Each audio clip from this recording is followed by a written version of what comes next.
Bonjour ou bonsoir, cela dépend d'où vous êtes, merci et bienvenue sur Infocus, votre magazine d'actualité et d'information. Au sommaire de cette émission.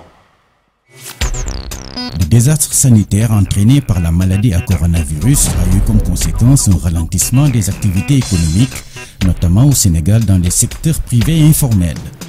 On est en train de coudre des masques. Si certains tirent leurs épingles du jeu, d'autres subissent les contre-coups de cette pandémie. Tu vois, tout est fermé là, oui, tout est fermé. Par et d'autre, beaucoup de personnes sont bloquées à cause de la fermeture des frontières.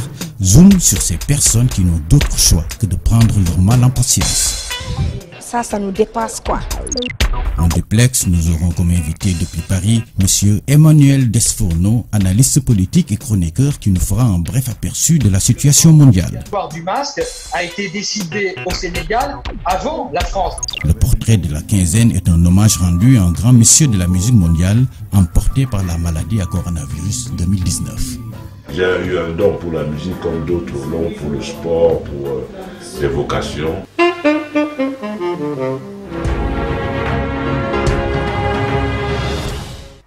Apparue à Wuhan, une ville commerçante située dans le centre de la Chine, la maladie à coronavirus 2019 s'est répandue à travers le monde. Dès l'apparition de cette maladie, le gouvernement sénégalais a pris des mesures économiques pour soulager différents secteurs. Retour sur cette situation avec nos reporters Ndaïsi Gandiour, Mamadou Dioba et Guillaume Ra.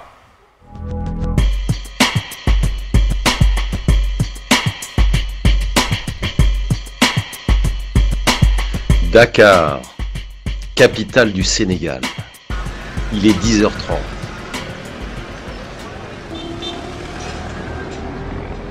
À cette heure-ci, d'habitude, la plus grande place publique de la capitale sénégalaise, communément appelée la place de l'Indépendance, grouillait de monde. Mais la pandémie de la maladie à coronavirus 2019, communément appelée Covid-19, a changé la donne. Le gouvernement sénégalais, pour contrer la propagation du Covid-19, a instauré l'état d'urgence et a aussi édicté différentes prescriptions sanitaires, dont la plus importante est le port du masque. Des mesures accompagnées par une conséquente aide de l'État aux différents secteurs économiques et sociaux. Éternel adepte du système D, les Sénégalais sont tous masqués malgré une pénurie de masques tout au début de l'apparition des premiers cas contacts au Sénégal.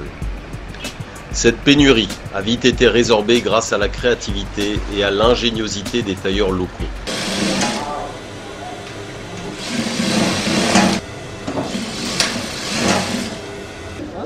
Au marché des HLM, situé en proche banlieue de la capitale dakaroise, la confection de masques tourne à plein régime. Par jour, on fait 200. Et c'est fait à base de quoi? Val coton. Base de val coton avec renfort, biais coton avec lait sec. Les masques sont rafet lañuy défar gis nga. Ay bonne qualité. Mo nek ni ma tak ci. Oui, ça passe bien. Vous les vendez à combien? À 200 francs. 200 francs CFA le masque, un prix dérisoire qui permet à chaque Sénégalais de se protéger.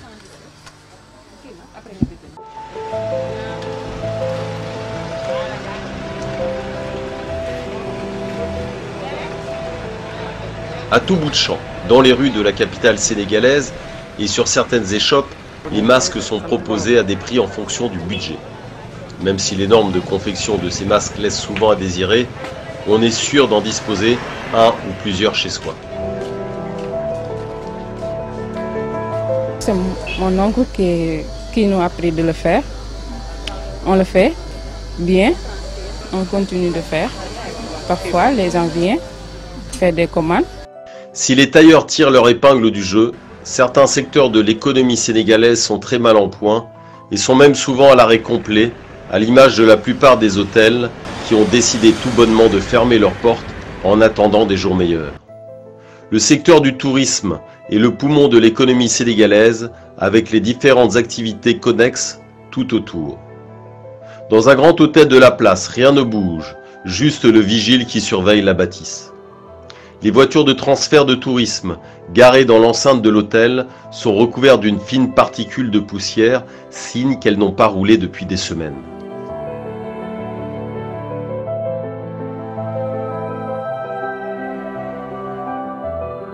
Tout est fermé là, oui, tout est fermé.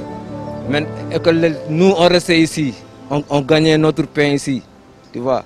Maintenant, on risque d'aller sur le terrain, or que le taxi est saturé, tous les taxis sont sur le terrain.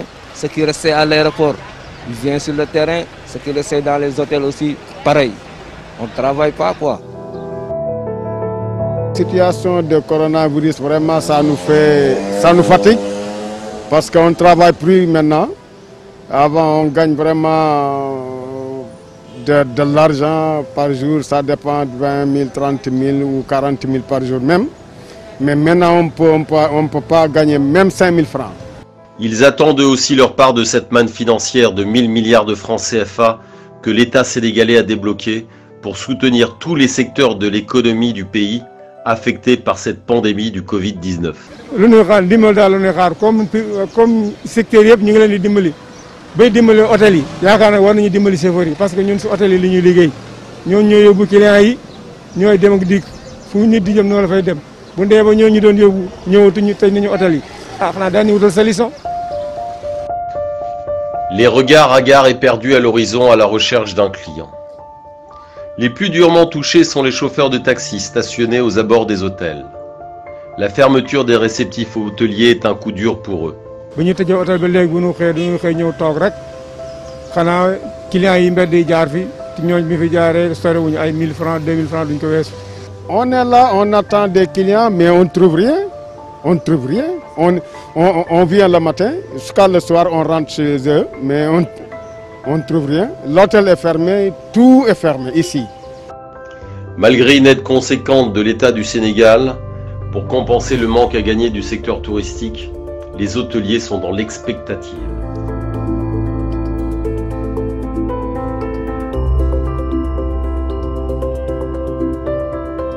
Même les vendeurs de crédits téléphoniques guettent les hypothétiques clients. En vain.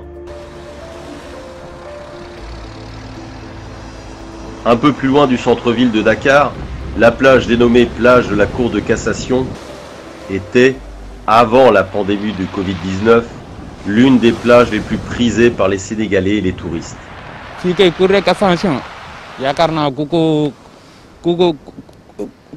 ko xamul dégg nga ko daal fii moom guddi gi wax dëgg fa yàlla la dañ daan teg suñuy table pied dans l'eau xam nga li ma la wax ku ñëw ñu dalal ko ba comme suñ genre yi nii des fois dañuy wàcc dañuy yéeg ci kaw di accueillir clients yi xam nga léegi bu ñu leen accueillir bu ñu leen laajtee loolu bëgg làq ji ñu ñëw dalal leen tegal leen table xam nga li ma la wax toppatoo leen xam nga ba mu baax ba mu normal daal. Aujourd'hui, elle est désertique, presque abandonnée. Les rares personnes rencontrées sont les tenanciers des gargotes. Les tentes et les restaurants de fortune sont vides. Nostalgiques, les jeunes restaurateurs ne savent plus à quel saint se vouer. fi mu toll nii comme yaay booy moom gis nga ñoo ko gisandoo fii nii même bu doon kii da daan fees dal même ba ci heure bii nii mais fi mu toll nii moom kenn mënul dem kenn mënul dikk affaire bi moom wax dëgg yàlla tey nañu ñun dañuy woor ba ngoon jot sax problème mu ndogu sax dañ koy am yaay booy.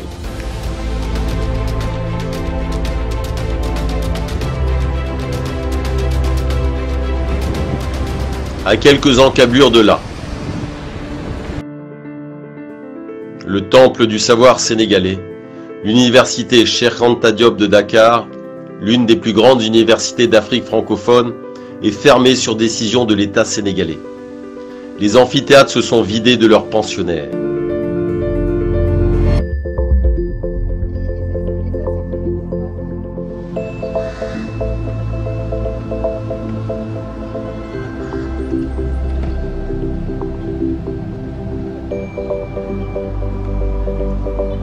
Devant la faculté de médecine, 2 étudiants comoriens squattent les allées. Si vous voulez, je l'ai vu comme tout le monde. Hein. C'est pas de notre volonté, c'est une volonté divine. Donc On s'occupe comme peut, on vit comme tout le monde, on essaye de nous occuper au maximum et de profiter de cette période de confinement, entre guillemets, d'avancer dans nos recherches personnelles et dans nos travaux personnels.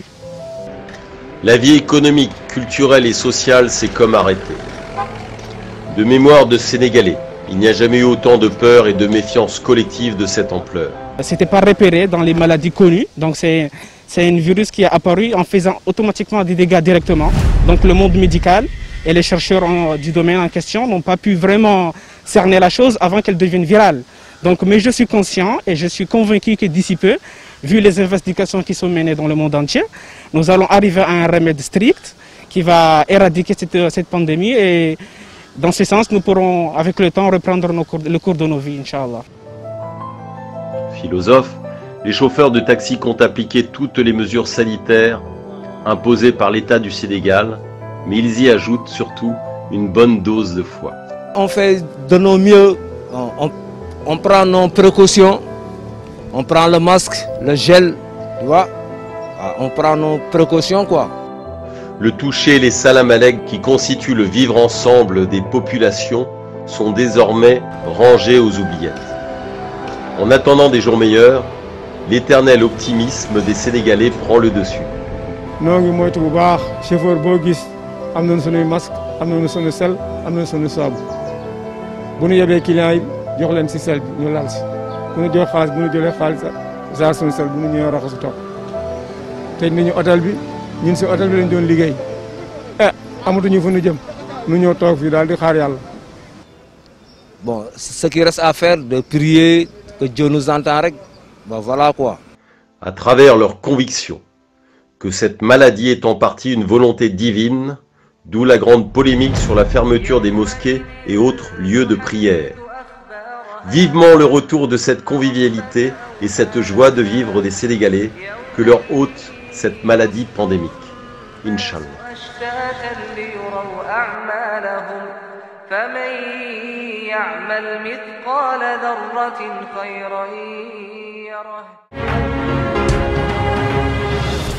Pour éviter la propagation de la maladie à coronavirus 2019, l'État sénégalais a fermé les transports interurbains. Mais nous avons été à Mbour, situé à 80 km de la capitale sénégalaise de Dakar.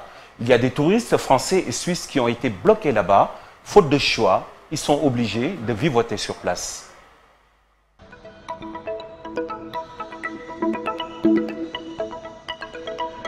Exit Dakar, cap sur la ville de Mbour, située dans la région de Thiès.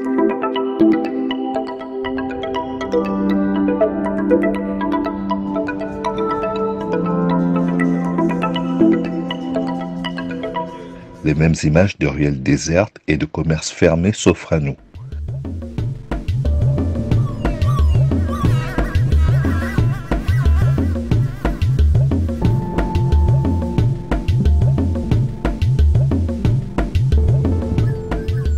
Dans le centre-ville de Mbour, plus précisément au marché central, les commerçants se tournent les pouces dans les rares échoppes qui sont ouvertes. Pas de clients à l'horizon.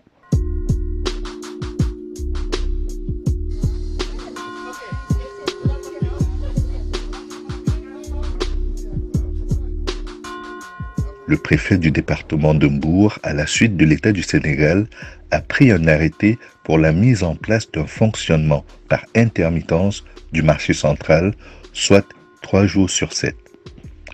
Ce qui permettra le nettoiement et la désinfection du marché et du quai de pêche de Mbour. Un arrêté que contestent certains commerçants. waaw loolu ñun daf ñuy handicapé heure bi doyatul parce que 8 heures ngay tijji wàcc 15 heures.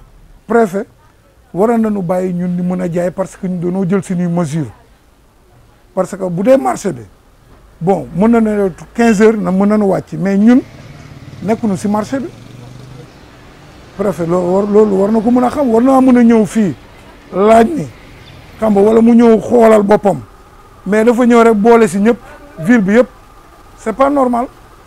ñun dañoo jël suñuy mesure client bu dugg boo duggee nan la jox gel boo takkul woon masque nan la balaa ngay kii nan la def signe nga takk sa masque boo takkul sa masque dina na la bul yegg si. fii dajaloo mënu fi am. fii toog nelaw lan fi nekkee toog nelaw ay benn client ngay gis par benn. waaw may lancer un appel à l'État ñun commerçants yi ay jeunes yoo xamante ne dañoo nekk Mbuur demuñu tukki wuñu demuñu jël gaal gi. lu ñuy liggéey suñu njaboot lañ koy yóbbul kon ñu ngi leen di ñaan ndimbal aussi tamit si kii yi ngeen di def aussi tamit ngeen gersuñu si xool ni si.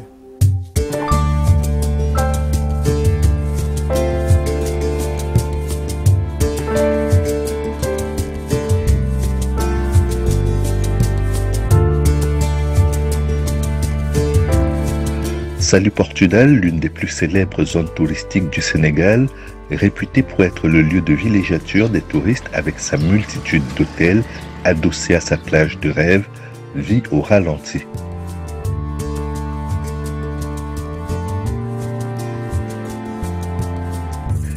Les hôtels, pour la plupart, sont fermés car désertés par la clientèle essentiellement occidentale qui, dès les premières apparitions de la pandémie à coronavirus, Covid-19, ont préféré retourner chez eux.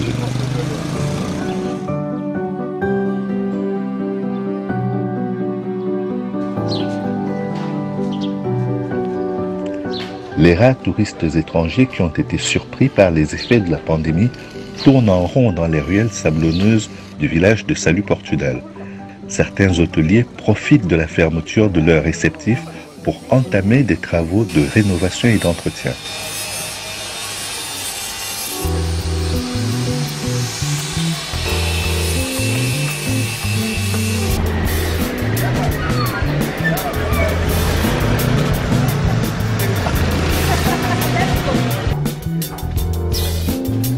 Au détour d'un quartier du village de Saly, une bâtisse majestueuse de l'hôtel La Médina offre un décor assez inhabituel.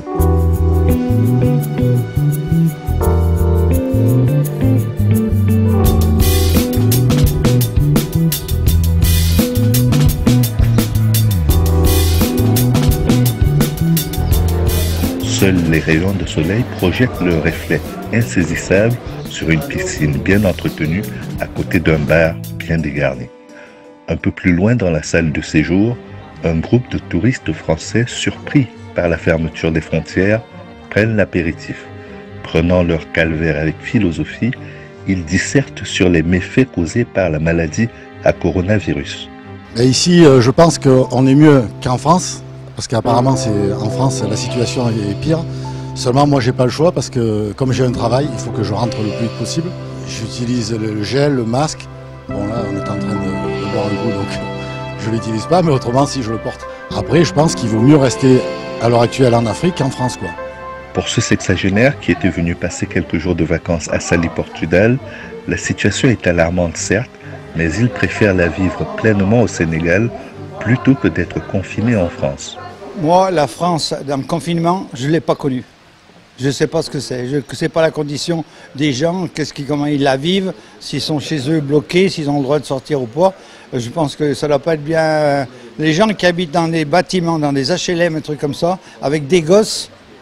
Si certains étrangers vivent le confinement avec philosophie, d'autres, à l'image de Catherine, sont très affectés par cette situation. C'est difficile. Parce qu'après, on dit oui, mais tu es au soleil, blablabla. Bla, bla. Non, enfermé ici, quoi. Donc, ouais, j'aimerais bien. Et mes valises, elles sont je sais pas où. Et mes valises sont parties. Pas moi. Vous allez à l'aéroport et il n'y a pas de vol. Et je devais rentrer le 16 mars. Et le 16 mars, en fait, c'est le jour où les vols se sont arrêtés. On m'a fait revenir le 17 mars. Il n'y avait pas de vol non plus. En tout cas, on est là, ça fait un mois, notre argent est fini. C'est maman qui nous donne à manger gratuitement, vous voyez. Bon, c'est un peu ça.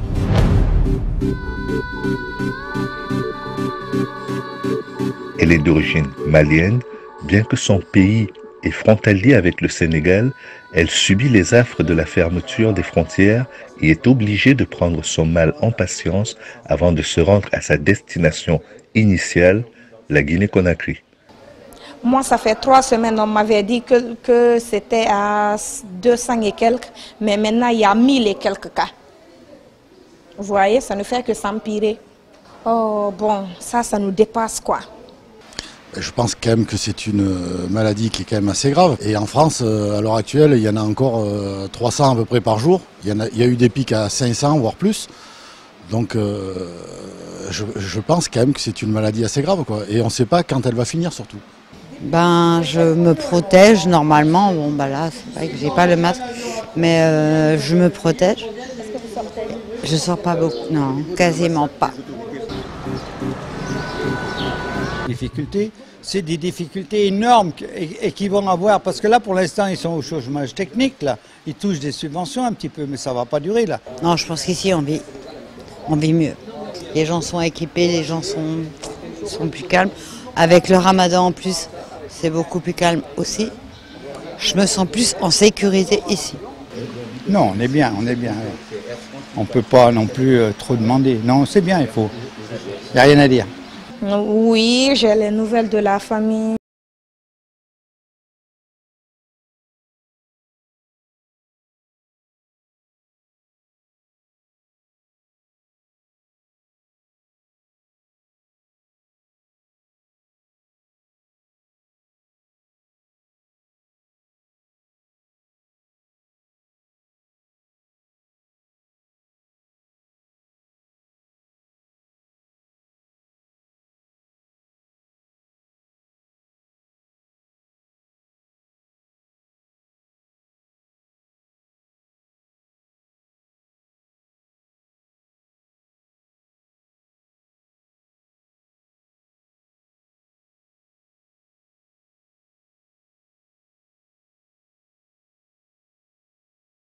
Ils sont fermés, il n'y a pas d'avion. Donc, j'ai reçu ce téléphone de l'ambassade de...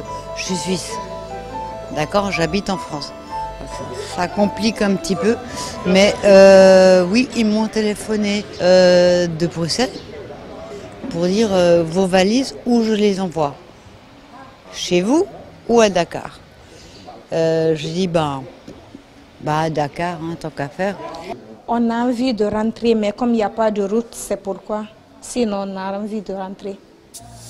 On souhaite que la maladie, là, même si ça ne finit pas définitivement, mais que ça se réduise. Au moins que ça se réduise.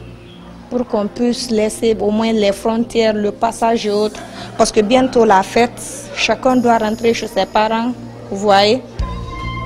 Partout où tu es, au moins, pendant la fête, tu dois rejoindre la famille au moins.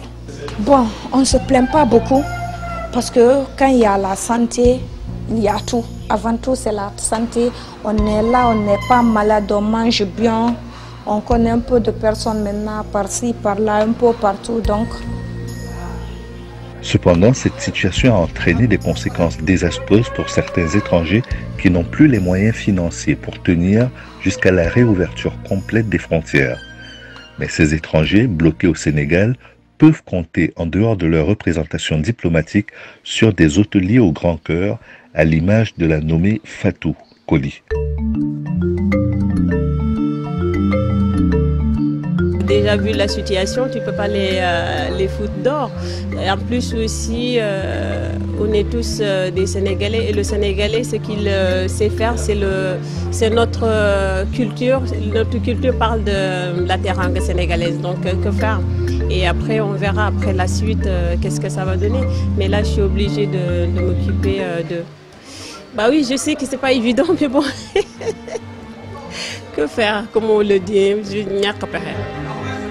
Une dame propriétaire d'un hôtel à Saly qui accepte, malgré une énorme perte financière due à des non-paiements, de toujours garder les touristes au sein de son réceptif. Pour faire ce métier-là, il faut être quelqu'un de ouvert et tu partages les choses et tout ça, et alors que ça c'est moi. On compte sur le gouvernement qui a dit qu'il va nous aider et tout ça, donc là sincèrement c'est un coup dur.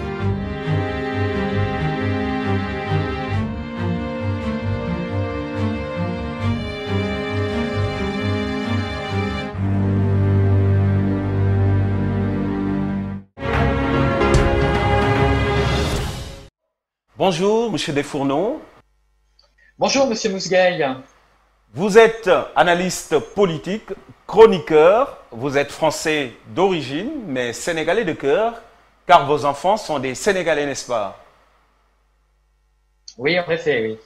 La première question, pensez-vous qu'après cette pandémie de Covid-2019, est-ce qu'il y aura une nouvelle configuration de la politique mondiale? Alors, écoutez, je pense, et si vous me permettez, je vais resserrer votre question par rapport finalement à la place de l'Afrique sur la scène internationale et éventuellement donc vers cette future scène politique mondiale.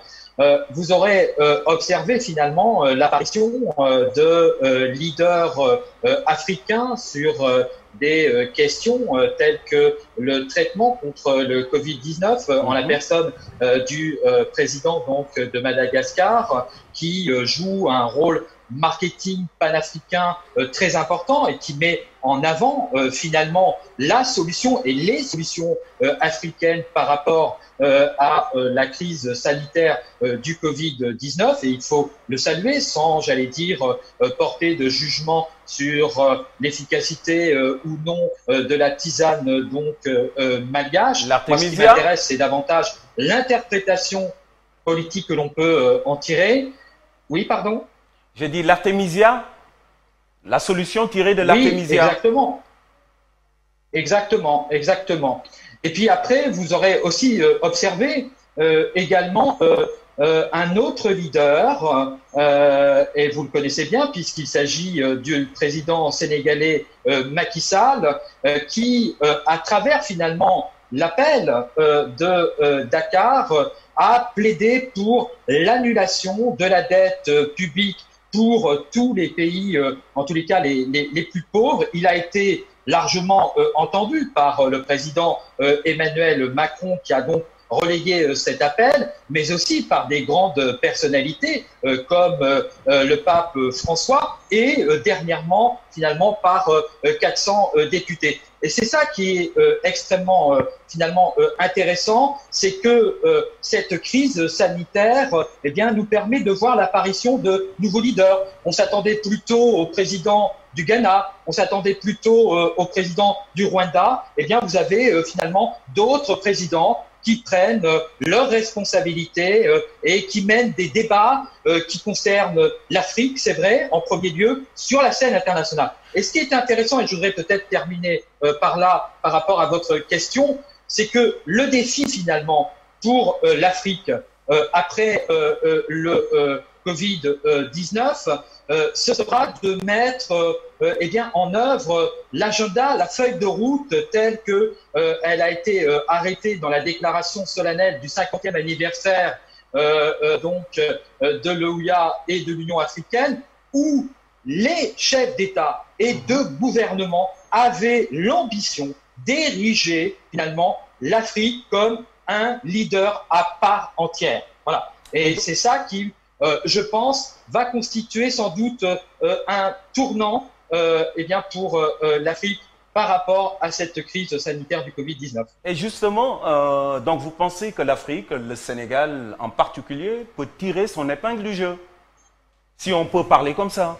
Alors, oui, bien sûr. Alors, je le pense, mais il y a une condition préalable. C'est-à-dire que vous savez que il y a un tournant extraordinaire finalement qui s'est passé ces derniers mois. C'est que il y a eu une prise de conscience collective que l'Afrique finalement pouvait faire autant, voire mieux que l'Europe et les autres pays occidentaux. Par exemple, sur la question de la gestion des masques, le Sénégal a une avance et avait une avance sur la France en termes de production. La décision notamment de rendre le port obligatoire du masque a été décidée au Sénégal avant la France, puisque nous étions dans l'incapacité de délivrer des masques à la population française. Donc il faut, si vous voulez, et c'est à cette condition-là que le Sénégal j'allais dire,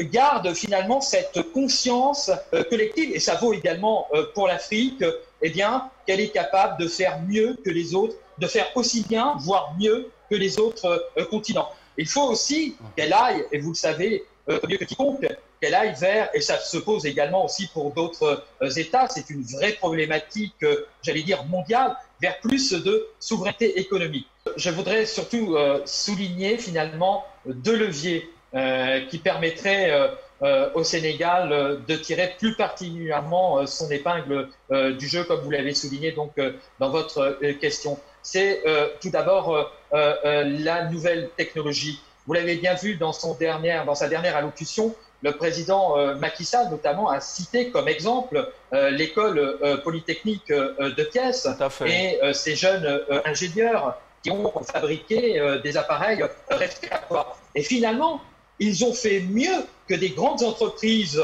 européennes qui se sont vues commander des appareils respiratoires, mais qui, à la sortie d'usine, étaient totalement inadaptés. Et je crois que Macky Sall doit pouvoir recevoir finalement ces ingénieurs élèves au palais afin de les faciliter, et pas seulement, j'allais dire, les chefs de l'opposition, mais aussi le président Macky Sall. Je ne sais pas s'il en est en ce qui concerne l'enveloppe des 1000 milliards de francs CFA, mais doit permettre en réalité de réaliser ces projets. Moi, vous savez, je suis très souvent en contact, notamment avec de jeunes ingénieurs sénégalais. J'en connais un particulièrement qui est dans l'industrie de l'armement, oui, au Sénégal. Il peut y avoir une industrie aussi de l'armement. Il produit en réalité des armes légères, véhicules légers, également des fusées. Ça existe. Et là, dernièrement, il a conçu un hôpital modulaire, un hôpital militaire modulaire, qui aurait pu être utilisé d'ailleurs, et qui j'espère pourrait être utilisé encore dans cette crise sanitaire, qui est à moindre coût parce qu'il a la capacité finalement de construire cet hôpital en modules, et donc après il peut pouvoir les mettre en œuvre très rapidement sur le terrain. Et puis ensuite, un deuxième levier sur lequel c'est très important d'insister. Abdoul Mbaye, d'ailleurs, a interpellé le président Macky Sall sur ce sujet. L'opposant Abdoul Mbaye, l'ancien Premier ministre. N'était pas prêt, Oui, voilà, exactement. Et il a effectivement dit qu'il fallait réunir les acteurs du tourisme sénégalais pour pouvoir notamment discuter comment développer le tourisme par rapport aux nationaux, c'est-à-dire les Sénégalais, et par rapport aux Africains. Et moi, je crois qu'aussi ce temps de pause doit être utilisé à bon escient par le Sénégal pour permettre notamment de réfléchir sur un autre tourisme que le tourisme auquel on est habitué à la petite côte, et notamment de développer un tourisme alternatif, c'est-à-dire l'écotourisme, un tourisme finalement rural intégré, et surtout ce qui me tient particulièrement à cœur, un tourisme culturel. Et à ce titre, je pense que Dakar dispose vraiment de tous les atouts. Pourquoi? Parce que l'étranger qui va venir, qu'il soit africain, qu'il soit occidental, il appartient finalement à la génération du Covid-19. On ne s'intéresse plus réellement aux âges des uns et aux autres. On a tous en commun finalement le Covid-19. Et je pense que cette génération va être marquée par l'autre, va s'intéresser davantage à l'autre. Et je pense que c'est réellement une occasion pour le Sénégal, et en particulier à Dakar, de mettre en avant finalement la richesse extraordinaire de l'histoire du Sénégal, et également, pourquoi pas, de faire un spectacle son lumière au monument de la Renaissance qui permettrait aussi de converger, si vous voulez, tous les acteurs vers ce monument. Donc la dernière question, c'est une question subsidiaire. On parle souvent de complot mondial par rapport à cette maladie de coronavirus. Est-ce que vous pensez que c'est vraiment une vue d'esprit ou bien c'est une réalité? Alors, moi, je vais le dire réellement sans embâche. Pour ma part, le complot qui consisterait à mettre en place un nouvel ordre international, juste il y a quelques heures, j'ai notamment visionné une vidéo qui circule pas mal dans les réseaux sociaux, où vous voyez la planète, vous voyez finalement une personne qui s'exprime avec une voix assez lourde, une musique très intrigante, et qui nous parle effectivement de banquiers qui veulent faire disparaître notamment la civilisation chrétienne et autres. Pour ma part, non, il n'y a pas évidemment de complot à ce niveau-là. Et pour une raison très simple, c'est que je pense que le Covid-19, en réalité, ne profite à personne et ne profite pas aux États. Aujourd'hui, tous les États vont sortir affaiblis de l'expérience du Covid-19. On cite très souvent la Chine comme gagnante finalement du Covid-19, puisque c'est vrai qu'en termes diplomatiques, eh bien très souvent, elle met en avant son modèle de lutte contre le Covid-19.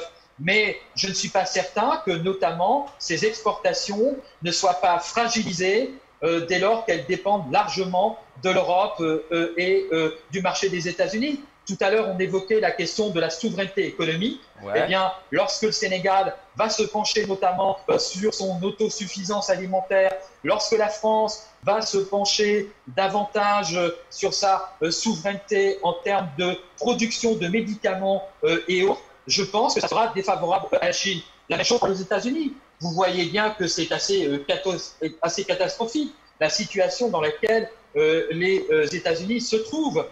En fin d'année, on prévoit plus de 10, voire jusqu'à 16% de chômage, alors qu'avant que le Covid-19, il était seulement à 2,5.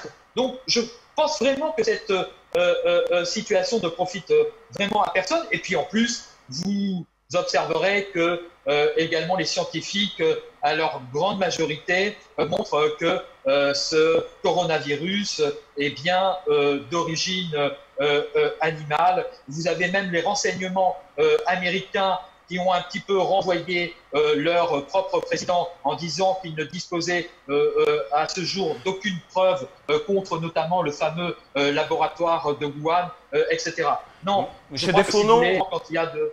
Oui. Donc, est-ce que, là, vous me parlez des services de renseignement, vous me parlez de complot mondial. Donc, est-ce que vous ne pensez pas que c'est une nouvelle guerre? Parce que les guerres, maintenant, ce ne sont plus avec les armes, mais maintenant, c'est avec les virus, avec les microbes, avec ce qu'on voit aujourd'hui, l'informatique aussi. Alors, vous savez, moi, je suis de formation juriste et c'est peut-être un défaut. Je ne suis pas contre le fait, effectivement, qu'il peut y avoir l'émergence de nouvelles guerres, comme vous venez de les citer. Mais jusqu'à maintenant, et c'est ça le problème des complots, c'est très souvent qu'il y a finalement le renversement du charge de la preuve, c'est-à-dire qu'on dit qu'il y a un complot, mais on est dans l'incapacité, les complotistes, d'apporter la preuve, et c'est à ceux qui les dénoncent de le faire. Moi, si demain, vous êtes dans la capacité, effectivement, d'apporter la preuve que le Covid-19 est en réalité à l'origine d'une guerre, eh bien, je le prendrai avec sérieux. Mais à ce stade-là, nous disposons d'aucun élément pour l'affirmer. Merci beaucoup, M. Desfourneaux. J'espère que le confinement se passe très bien chez vous. DTV vous remercie d'avoir bien voulu répondre à nos questions. Et on vous donne rendez-vous, pourquoi pas, prochainement sur Dakar physiquement. Merci, Inch'Allah, ça sera avec plaisir. Avec plaisir. Et très bon Ramadan à toutes vos téléspectatrices et à tous vos téléspectateurs. Merci beaucoup, M. Desfourneaux. Au revoir. Merci.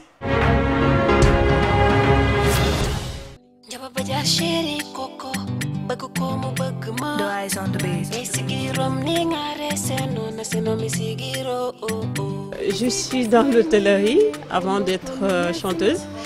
Et je suis diplômée en hôtellerie et tout ça.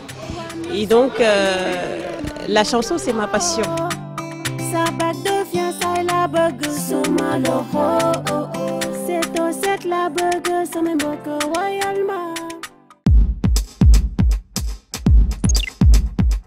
Bah, c'est dans ma famille déjà, parce que ma famille fait partie des personnes qui ont initié le tourisme au niveau de la Casamance.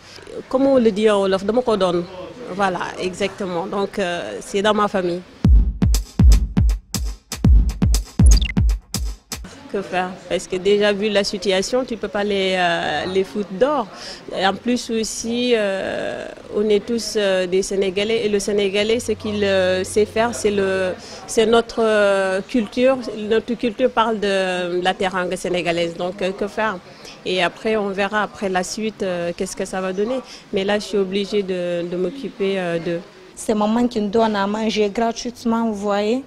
Non, je pense qu'ici, on vit mieux. Il n'y a rien à dire.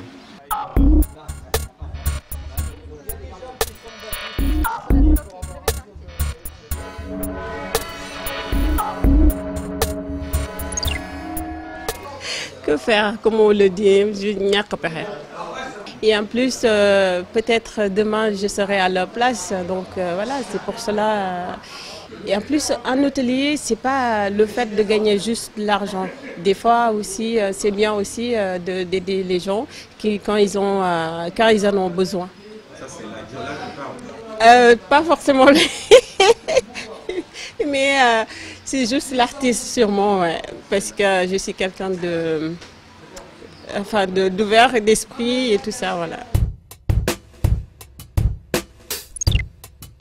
Bah, si c'est difficile, mais bon, comme on le dit en Wolof, dans la yombul, donc on gère. Si tu as l'habitude, et en plus si tu veux aussi quelque chose ou aller à l'avant. Bah, mes projets, c'est de sortir mon 3e album en été. Mais Dieu, avec l'histoire du corona, on va le pousser. Bah, écoute, ça se passe très bien parce que déjà, je suis quelqu'un qui aime bien partager parce que pour faire ce métier-là, il faut être quelqu'un d'ouvert.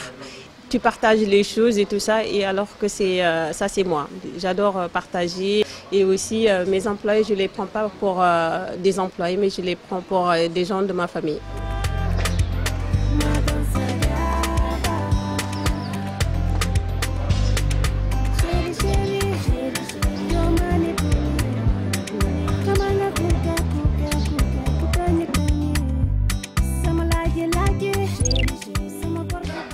Oui, en fait, je suis en train de rénover, oui, mais parce qu'en fait, comme il n'y a pas de clients, donc j'en profite histoire d'améliorer pour la suite. Oui, la salle de spectacle, oui. En fait, c'est un restaurant. C'est un restaurant qui est fermé comme tout le monde. Hein. Et après, voilà, en même temps, on fait des spectacles de temps en temps quand on a des groupes. Depuis que je suis née, j'ai jamais vu ça. Comment je vis la situation? Bah, très très difficile, comme tout le monde, comme mes collègues ici qui ont des hôtels. Mais bon, on gère la situation comme on le dit à la barre. On compte sur le gouvernement qui a dit qu'il va nous aider et tout ça. Donc là, sincèrement, c'est un coup dur. Là, vous m'avez trouvé en train de monter le dossier. Et là, je le dépose lundi, Inch'Allah.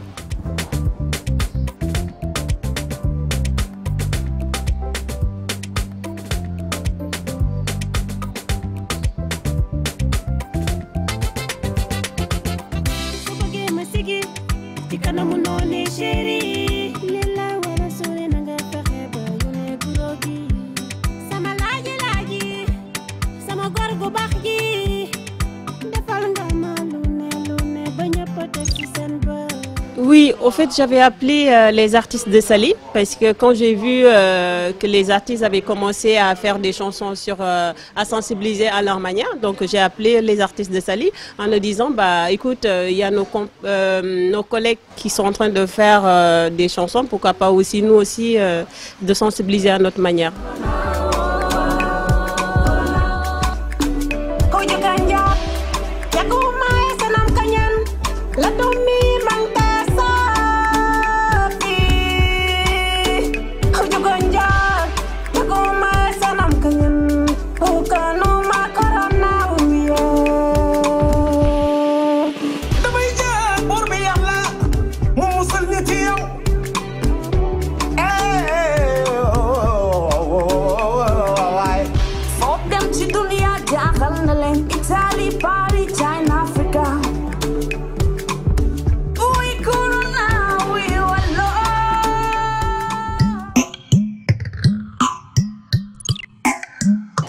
Bah, écoute, de ne pas dépendre des hommes.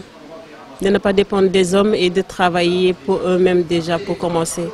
Parce que le fait de dépendre des hommes, c'est d'être soumise. Ah, vous êtes une femme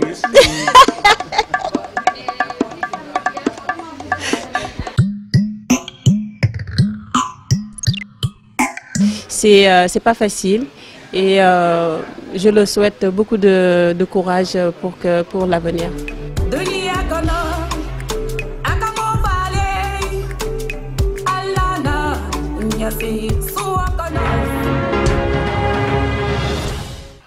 Une icône de la musique mondiale, le père de la soul Makossa. De renommée mondiale, plus de 40 ans de présence sur la scène musicale africaine, Manu Dibango a été emporté par cette maladie vicieuse, la maladie à coronavirus 2019. Retour sur une interview qu'il nous avait accordée il y a plusieurs années, où il nous traçait son destin et les chemins de sa vie.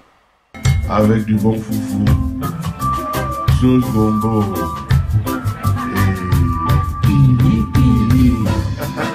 et je suis né le moment où Hitler arrivait, moi j'arrivais aussi à 33. J'ai eu un don pour la musique comme d'autres l'ont, pour le sport, pour des vocations. Donc j'ai su très vite que la musique, c'est ça qui m'intéressait, alors que des copains, c'était plutôt le football, quoi. Et la vie a voulu que j'ai des parents qui puissent m'envoyer continuer les études. À l'époque, nous étions encore français, c'est pendant la colonisation quand même. Donc je n'étais pas venu comme immigré ici, j'étais venu comme un Français qui venait dans la même patrie, quoi. Donc je suis arrivé ici à 15 ans, en 49, et comme mes parents m'aimaient, ils m'ont payé des leçons de musique parce qu'ils savaient que j'aimais la musique. Mais entre le fait que j'aimais la musique en amateur et que je devenais professionnel, ça c'est un autre problème. Mes parents n'ont pas compris, parce que pour eux, tout le monde fait la musique en Afrique, c'est pas un métier, quoi. J'ai commencé en décembre 56.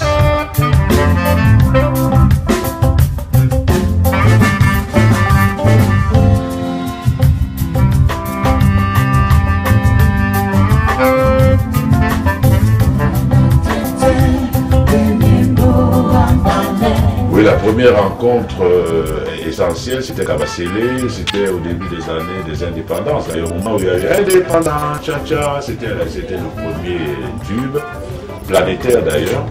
Et surtout que j'étais à Bruxelles à l'époque. Je jouais moi dans un club qui appartenait à un Sénégalais qui était d'origine Casamance et Cap-Vert, Fall da Fonseca, qui avait les Anges Noirs. C'est là que tout le monde se rencontrait. Et c'est là où Kabasele m'a coopté, il m'a amené au, comment on appelle ça, à l'époque c'était l'Uruguay. Donc j'étais parti là-bas pour un mois, je suis resté 2 ans. Et mon aventure a commencé là jusqu'à Makossa, à cause d'un truc de football qui se passait en 71 au Cameroun, que le Cameroun a perdu, mais on a gagné Makossa.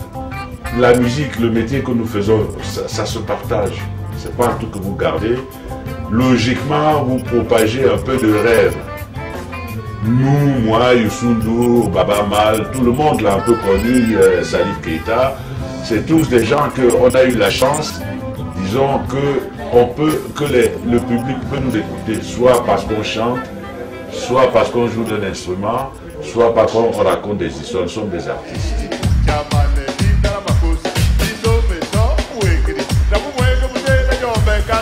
Quand quelque chose doit arriver, je n'ai pas fait ça mieux que ce que j'ai fait avant.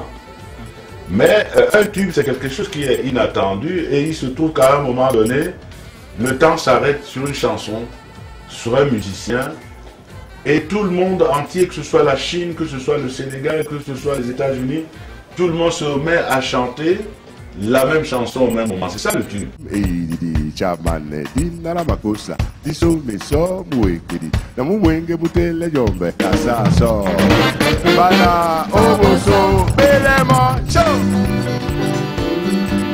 Le jour où vous étiez l'homme le plus heureux au monde? Le jour le plus heureux, c'est quand j'ai commencé à aimer mes parents, à être en état d'aimer mes parents, parce que c'est grâce à mes parents que je suis ici. Alors il y a plusieurs jours heureux. Le deuxième jour heureux, c'est ça que j'ai connu ma défunte épouse. Parce que si je suis là aujourd'hui, c'est beaucoup grâce à ma femme qui a disparu il y a une dizaine d'années. Elle était belge. On a été l'un des premiers mariages mixtes dans les années héroïques. On a tenu jusqu'au soir.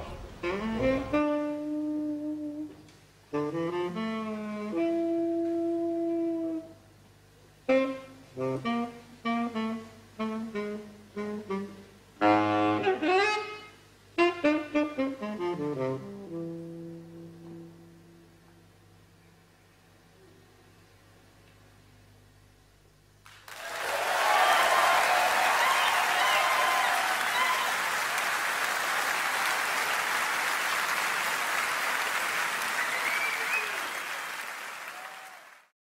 Merci de nous avoir suivis. C'était votre émission Infocus, un magazine d'actualité et d'information que j'avais le plaisir de vous présenter. Je vous donne rendez-vous dans 15 jours dans une autre émission sur la DTV. Surtout, prenez soin de vous, lavez-vous les mains, prenez des masques et adoptez les mesures barrières. À très bientôt.